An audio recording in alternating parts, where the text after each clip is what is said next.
Hey guys, welcome back to my channel. Joey here.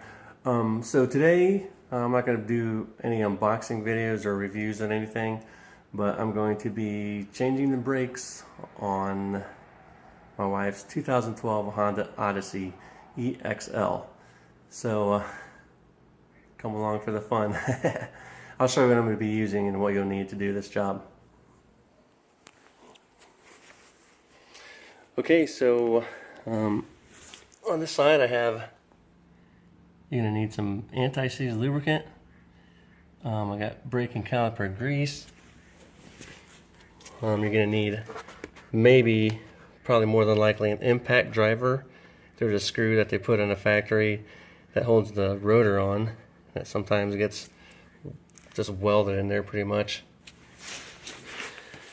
You're also going to need a 14 millimeter socket for the caliper bolts. I got it on a 3/8 drive, and you might need, depending on how stuck they are on there, you might need a little breaker bar. I got 3/8 breaker bar here. I got a wire to hang up the caliper. Once you take the caliper off, you don't want it hanging from the hose because that could cause a lot of damage, and that's not good. And this big mama here, you're gonna need this. I got a big breaker bar here with a 19 millimeter on it to take the caliper bracket off, and those bolts are really on there from the factory, really super tight. I got a 19 millimeter wrench here to hold the other side of the caliper bolts. There's like a little slide nut I'll show you that tends to turn when you go to take the caliper bolt off. Screwdriver. Hopefully that's all you'll need to remove the screw that they put in the factory that holds the rotor on, and of course C-clamp or some kind of vice grip C-clamp to push the rotors in. I'll show you what I got. These from 2011 to 2017, I believe. These Honda Odysseys are notorious for front brake wobble. That's from the rotor. I think it's too thin and it gets sorry about that, it gets warped. So yeah, I'll show you what I upgraded to. I upgraded to StopTech Sport Rotor. Yeah, I know, made in China. Blech. But it's a slotted rotor. I did not get the drill. I didn't need that. But this is considered a high performance brake rotor. A super good upgrade. Along with the EBC brakes, that's the EBC, the Greenstuff ones, the 7000. Premium street, performance and race, Jeep, truck, and SUV. I think they have Greenstuff 5000 pads too, but these are a little bit more heavy duty. And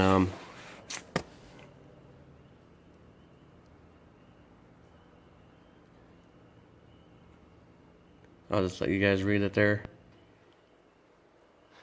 So yeah, these EBC brakes are really really great stuff. Oh yeah, here's the Greenstuff. Oh, it's 2000. Then they escalate in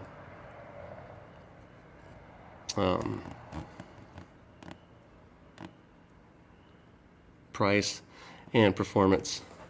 I got these, the Greenstuff 7000 series, lowest dust pad formulation, and EBC range for premium brake upgrade applications on light truck and SUV. So there's a truck and SUV. So yeah, super low dust, and I've used these before and they rock. So obviously we're going to take the tire off first. I already have it jacked up in the air, so let's get to it.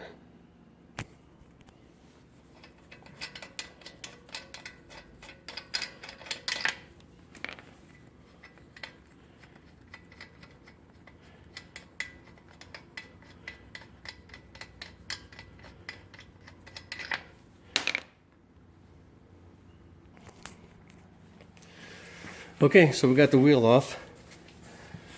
It helps if you crank the wheel with the caliper facing out. I'm going to do that here in a second, but I just want to show you the screw that sometimes gets stuck in there. And that's the screw. You put that screw on from the factory during assembly so the rotor will stay on. So we're going to take the screw out. Then we're going to take the caliper off. This bolt here on the top, and then this bolt here on the bottom. Those are 14 millimeter.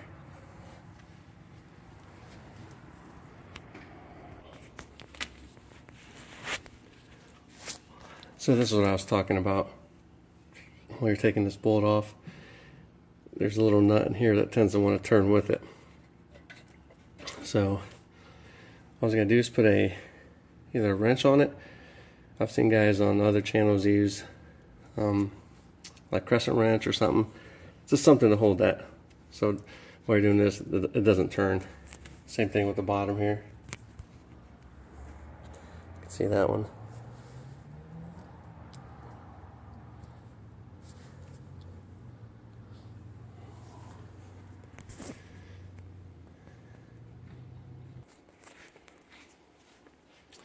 Alright, here's this screw here. I did have to use the impact driver to loosen this sucker. So I got it and it's coming off. I also got the caliper hung up out of the way using that wire that I showed you guys earlier. I know it's not pretty. Some guys use bungee cords. Just anything to keep it from hanging off of the brake line. You do not want it to hang off of that. So next up is take off the brake pads, get these clips out of the way.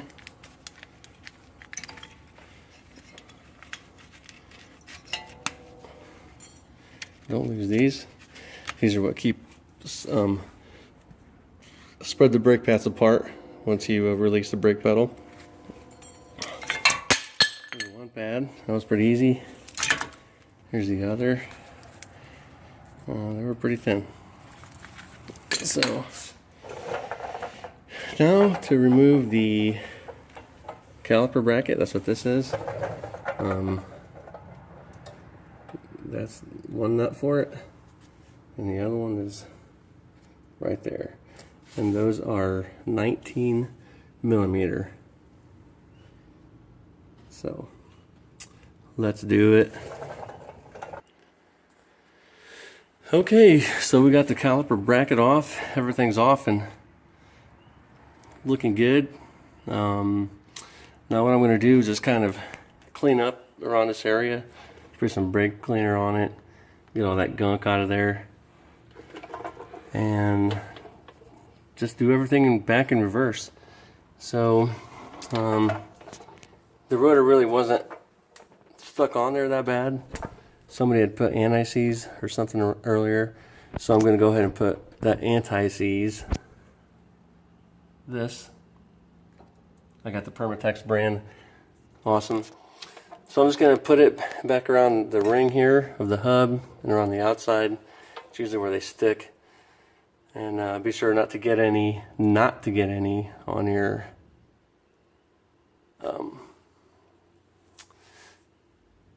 studs here, your wheel studs.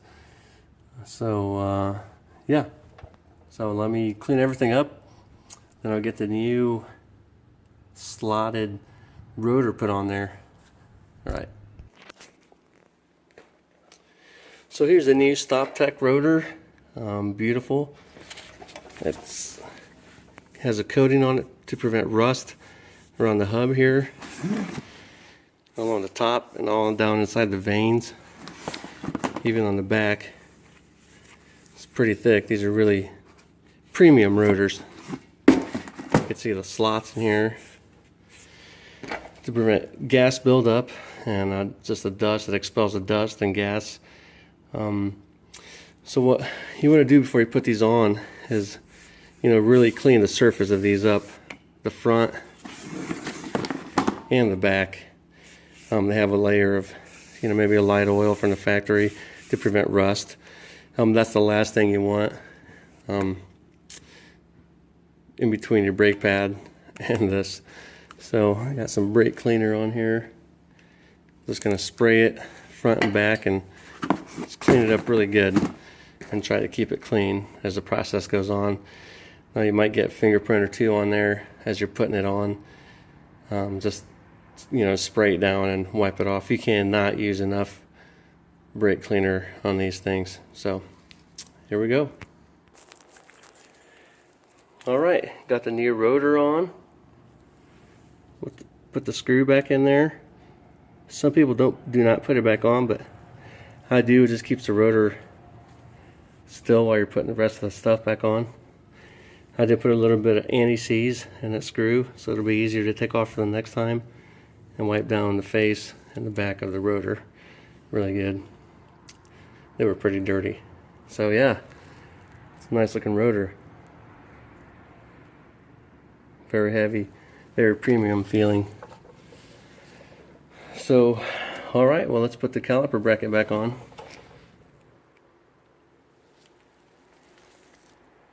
And we're on our way home. Actually, before we put the caliper bracket on, some brake pads come with new retaining clips, these metal rings. It's where the pad slides on back and forth on. These right here. That set did not come with them, and I didn't pick any up. So, I think it's going to be okay to use them again, but you're just going to want to clean them up really good. And then lube them up really good too, with either anti-seize or brake grease. So I'll clean them up, then I'll show you. Also, these bolts, that with the boot around it, you can actually take that out. I'm going to take mine out and re-grease that with some brake grease. That one and that one too. I'll show you here after I'm done.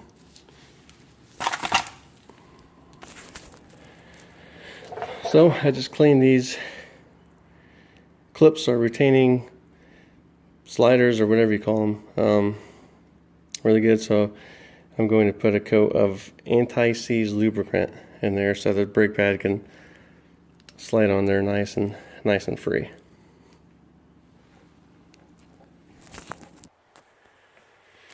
Okay, we got the caliper bracket back on. Gave it the little sliders, give them a little thin coat of anti-seize. You don't want to use too much, so you want to push it. You don't want the pads to push it onto the rotor, so just a little light coat will do the trick. So yeah, I lubed up the caliper sliders. These can actually come out. I took these out, put some brake grease in there. They're nice and slippery again. So yeah, now for the brake pads. So the old pads have these little metal backing plates that come on, they put on from the factory. So I like to take these off and put them on the new ones. Clean them up really good. Maybe just put a little bit of oil on them. So here's the new Greenstuff pads. So I'm just going to put a little bit of oil on here, and maybe just a little bit on the back of this, and just put it on like that.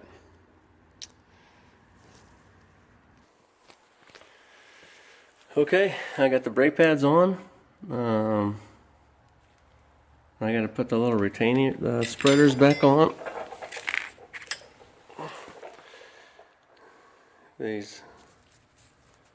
This guy, I put that back on, and then try to find where the other one flew off to, and then put the caliper back on. Alright, caliper on. Now to tighten up the 2 caliper bolts. Those are 14 millimeter. And don't forget to stick your wrench or something in there to stop that from turning.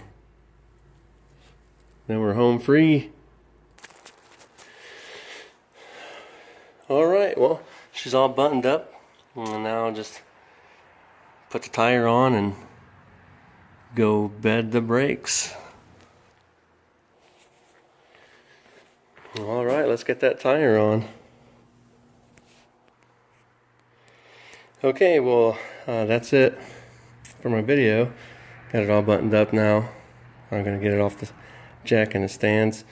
And I just want to thank you guys for watching my video. I know a lot of parts were kind of probably fast.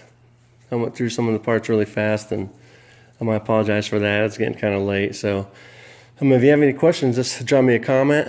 If you like what you saw, give me a like or a thumbs up or a thumbs down. And if you want to watch more of these videos, please think about subscribing to my channel. So hope you guys have had a great day today, whenever you're watching this. And I hope to see you guys back. And see you till next time. Bye.